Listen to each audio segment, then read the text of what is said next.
Good morning, everyone.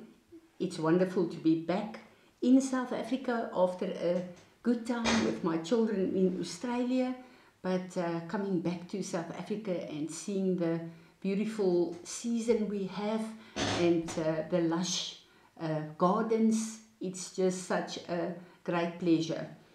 And to me, it's always such a wonderful place to look at all things in creation and to know that the Creator is my Father through the blood of Jesus.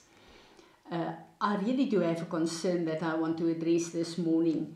As I am speaking to the children of God, I really see that there's a tent in their lives where they have a focus on the rapture of escape from what is going on earth and what is coming.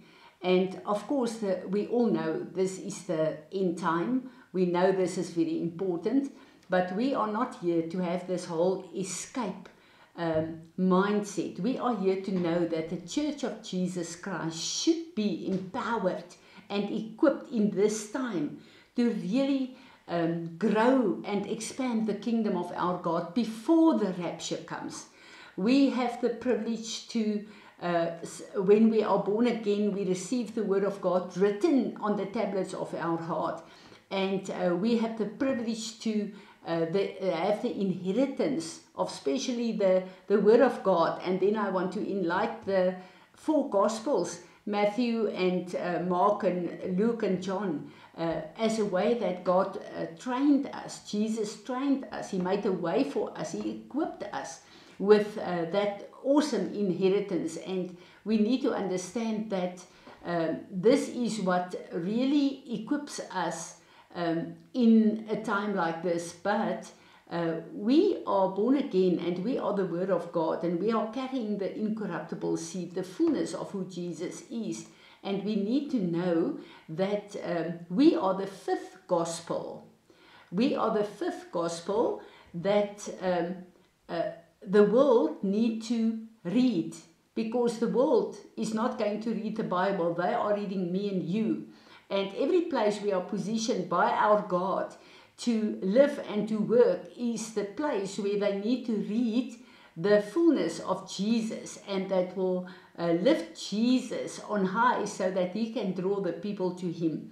This is such an important place. This is why the word says in Matthew, one will work in the lands and the other will be raptured. So the Lord wants us to work and to live to the fullness of our lives during this time before the rapture.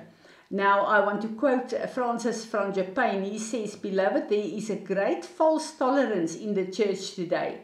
Instead of the kingdom of God, we serve a philosophy called Christianity, and we have learned to live a deceptive compromise that masquerades as a virtue. If we truly possess godly convictions, there will be times we will be labeled offensive or extreme. I fear that many of us have so adjusted to living in the midst of sin that we no longer sigh and groan over it. When last did we feel the heart ache and the concerns of our God when we look at society and when we look at the world and the violence and everything going on here? Or are we in a place where we are just so glad that we are protected by the blood of Jesus and that we are separated? It's not near our door. This is a very, very bad place to be, because we need to understand that we are called as born again children of God to intercede for the world, to change the world. And when we look at Ezekiel 9 verse 5, this is a time where the church of God was so full of idolatry and the world was in such a immoral place. The Lord sent an angel and said, "You shall mark those who sigh and groan over the sin of the people. You shall mark them." Perhaps we have felt a heartache and concerning the sin injustice of our society, but not knowing what to do, we buried our feelings. Today we barely hear the whisper that was once the voice of outrage in our hearts. Even when alone before God, we have become silent concerning our vexation about abortion and child abuse.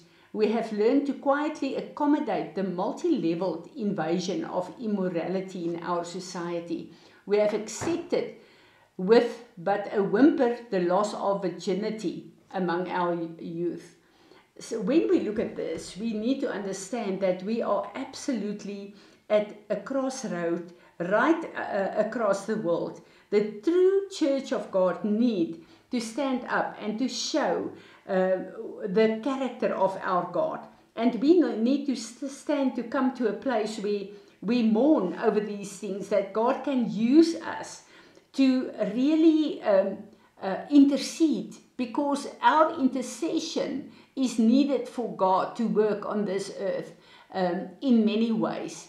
And a very interesting thing, if you look at the mark that was made on the foreheads of these people, the Hebrew letter for mark, the last letter of the Hebrew alphabet is a tau. The symbol was that of a cross without the top, similar to our letter T. This sign was often used in first century Christianity as a symbol of the cross. Looking at it from God's eternal perspective, it is as though the Lord has said, put a cross on the foreheads of those who grieve over sin. Now, when we look at the book of Ezekiel, and we know this is all about the third temple, that's actually us, and we look at Revelation 7 verse 3, again the Lord says, when the Almighty shall again send forth his angels to seal the bondservants of our God on their foreheads, this seal of the living God on their foreheads shall identify them. So again, in this time, we need to understand, as the church, the end time church, God will send out a mark. He will mark us. But this mark is really to identify us as those still seeking to sigh and groan over the injustices, the heartaches, and the abominations of their land. So we need to shake off the intoxication of compromise. Too many of us are entertained by the things we should weep over. God destroyed the world during Noah's day because of violence, yet we sit before televisions and in theaters amused by violence. The Lord ultimately destroyed Sodom and Gomorrah because of their twisted morality, yet we do nothing to protest similar perversity entering our lands. A simple letter or email to the sponsors of the immoral television shows carries great weight in their decisions concerning what they will pay for. So we have come to a place where we are just so overwhelmed by all the wrongs that's going on that we are just sitting in our own corner and living a Christian life. This is not what God has called us to be. And I really pray, as Paul says in Ephesians 5 verse 20, wake up, O you who are asleep. Wake up, for the light of Christ must shine through you. This is a call for the end time church. We need to wake up. We need to shake off this passivity that we have settled for, and we need to start praying and interceding. You know, we will go to a place of intercession and pray what's on our hearts. It's time for us to ask Jesus, Lord Jesus, you are the one interceding day and night at the right hand of our Father. What is the intercession and the prayers that you are praying for my family, for my nation? What is on your heart for me to pray? And to start seeking Him, to get scripture and word, and to start to agree with the prayers of Jesus for our nations, our families. It's time for us to wake up again, to know that we have a mark on our foreheads. This mark is not for ourselves. We are marked by God. But that mark means that we are signed up in an end-time calling of intercession and praying to expand and build the kingdom of our God. So I really want to encourage you and say, let us start to seek God and to seek the face of Jesus for what He wants us to do. The end times is a work description. It's not a time for waiting and just waiting for the escape to come that I can be with Jesus for eternity. No, we need to be effective in this time. We need to be the co-workers of Jesus Christ, our Lord and our Savior. We need to make sure that hell is robbed of the people that Satan thinks he will have into eternity in hell. We need to rob hell by our intercession and our seeking of God to really be effective for our God. I really pray that you will come with me to a place where we say, Lord, you said to Isaiah, who will I send? And Isaiah said, here I am. We want to come and say, here we are for 2026, Lord. Come and anoint us. We need your anointing to break the yokes of passivity and laziness over our lives, Lord.